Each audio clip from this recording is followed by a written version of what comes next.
Police in Kilimani have apprehended 2 men for allegedly stealing over 200 phones and computers. The 2 suspects were arrested after a woman reported that her phone had been stolen. The phone was successfully tracked to Monrovia restaurant, where all the stolen phones were found. Police also managed to seize the motorcycle which the thieves used. According to Kilimani OCPD Mos Ndiwa, anyone who has had their phone stolen to come forward and claim their property.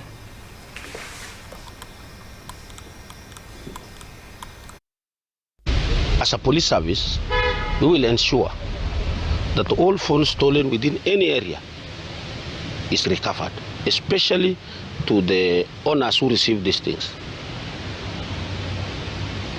And we are on it, especially this Christmas time, the festive season.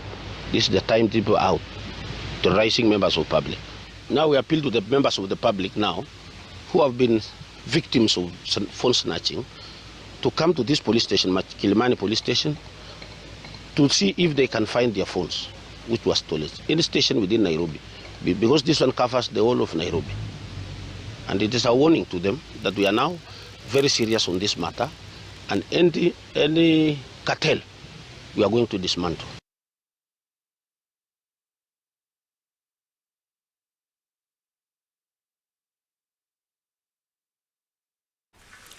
On to our next news item. Residents of the village of Kijiwetanga, located in the outskirts of the city of Malindi, have asked the Kilifi County government to provide employment for youth and women during the construction of the Kijiwetanga Jacaranda Road.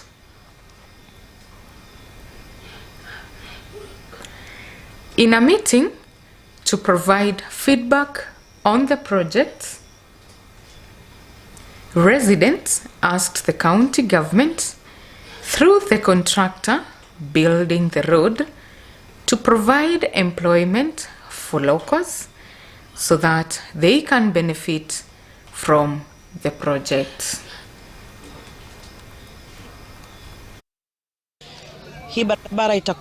Additionally, they are asking the government to compensate all those who will be forced to demolish their homes to make way for construction.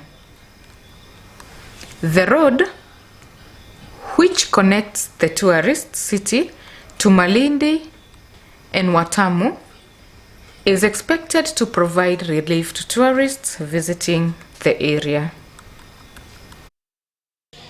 Hii barabara itakuwa ni mwamko mpya kwa si Ganda peke yake, lakini Kilifi, kwa sababu imekuwa ni njia ya mkato ya watalii kutumia kufikia Jacaranda, na itakuwa na mvuto zaidi, kwa sababu hata hili eneo la Ganda pia litafunguka kibiashara, kimaendeleo na hata katika utalii. Mbali na hivyo pia imetoa ajira, kwa sababu watoto wetu, ndugu zetu wenye ambao wanafanya kazi maeneo ya utalii Watamu huwa wanatumia hii njia. Kwa hivyo itakuwa inaweza kupanua masuala ya biashara, itapanua utalii na itaweza kupanua pia muundombinu msingi wa barabara hapa kwetu. Ujengaji wa barabara hii itapanua mwanzo vijiji ambazo hii barabara inapitia. The property value of course will go up, and again it will create like a circuit. Ukitoka Kijiwetanga unaweza enda hivi paka Jacaranda na utokeze Watamu, uende either Mombasa ama uelekee kule kwingine. Napenda venye hii barabara inajengwa. Roho zetu sio wenyewe zimesikia raha, kwa sababu itakuwa imeleta maendeleo. Hata wazungu wenyewe wakija, wale wageni watakuwa wanaona ni kweli, lakini si kama hapo zamani. Sasa hii kumeendelea na kumeadvance, unaelewa? Na ningeomba pia kazi kama itakuwa kwa vijana, sisi tuko na tunaweza pia yale matinga tukapeleka na kazi pia zikaletwa vizuri na tukaonyesha tuna ule morali wa kwamba tunaweza fanya kazi.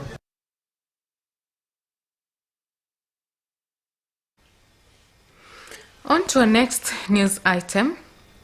3 Kenyan fishermen who went missing after their outboard engine boat malfunctioned and was hit by a rogue wave while on a fishing expedition are back home.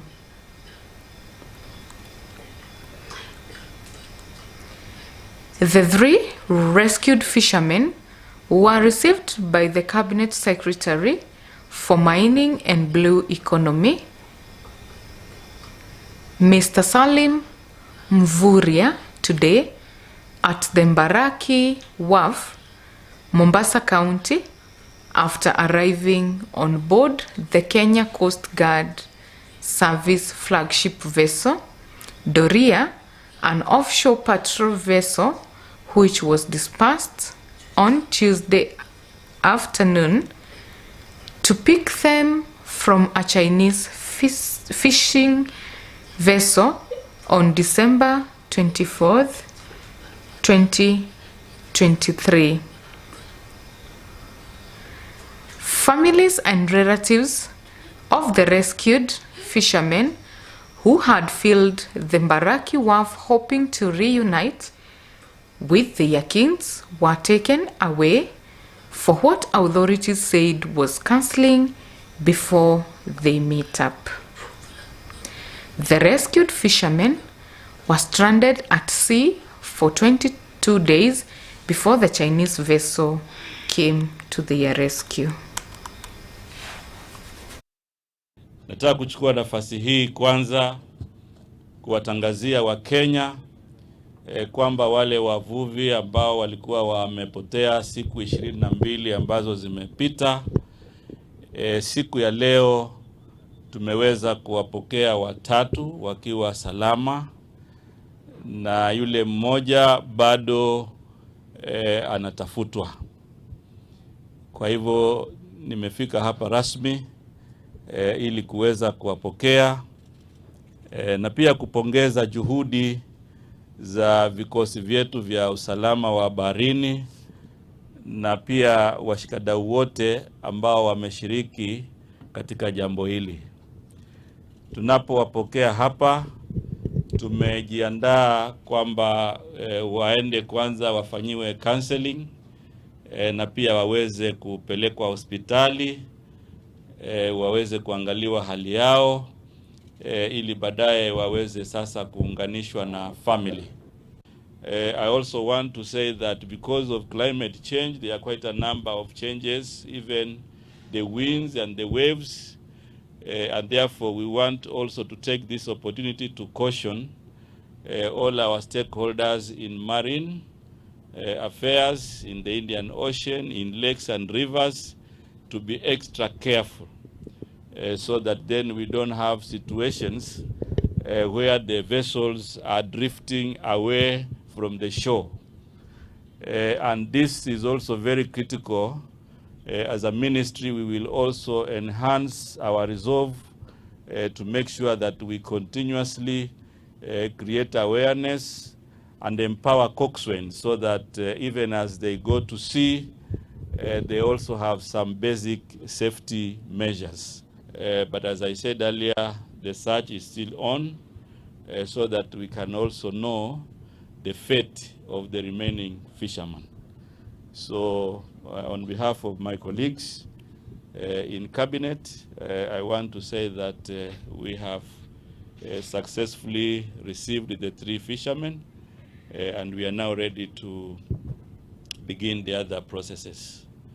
And the DG has raised some issues here in regards to how we can empower the Coast Guard and all our security teams in the ocean. These are issues that we will take forward in Cabinet and also my colleagues in Defense and Interior so that we can see how we can make our teams even better in the ocean. This information, we reached out to the China Overseas Fisheries Association, confirming the rescue of 3 fishermen. Subsequently, on December 26th of this year, our flagship vessel, KCGS Doria, successfully recovered 3 Kenyan fishermen along with 1 outboard engine. This incident underscores the need for enhanced capabilities in search and rescue maritime law enforcement. Annually, KCGS handles over 900 search and rescue cases, with 62% occurring within the coastal zone, impacting small fishing boats significantly. Mtoto wangu alipotea, nikapata hizo taarifa baada ya 1 week. Ndio nilipata hiyo taarifa. Kusema ile kweli haikuwa hali nzuri. Ilikuwa hali ya kutatanisha, huko apata habari hii, huko apata habari hii, lakini twashukuru Mungu, watoto wetu wamesemekana wanakuja leo. Hata mmoja nimeongea naye, mimi mwanangu nashukuru, nasikia furaha, sijamuona lakini nimeongea naye. Huyu ni mtoto, huyu ndiye firstborn wangu. Na mimi sikujua kama yeye hii kazi ya uvuvi, yafanya kazi ya uvuvi. Sikujua. Mimi nashukuru sana serikali pia kwa jitihada zao ambazo wamezifanya mpaka wameleta watu wetu hapa, na washukuru na nitazidi kuwashukuru, na pia naombea Mungu wale ambao pia walienda mpaka wakaokoa hawa, na hao wenye meli ya China pia nao pia nawashukuru.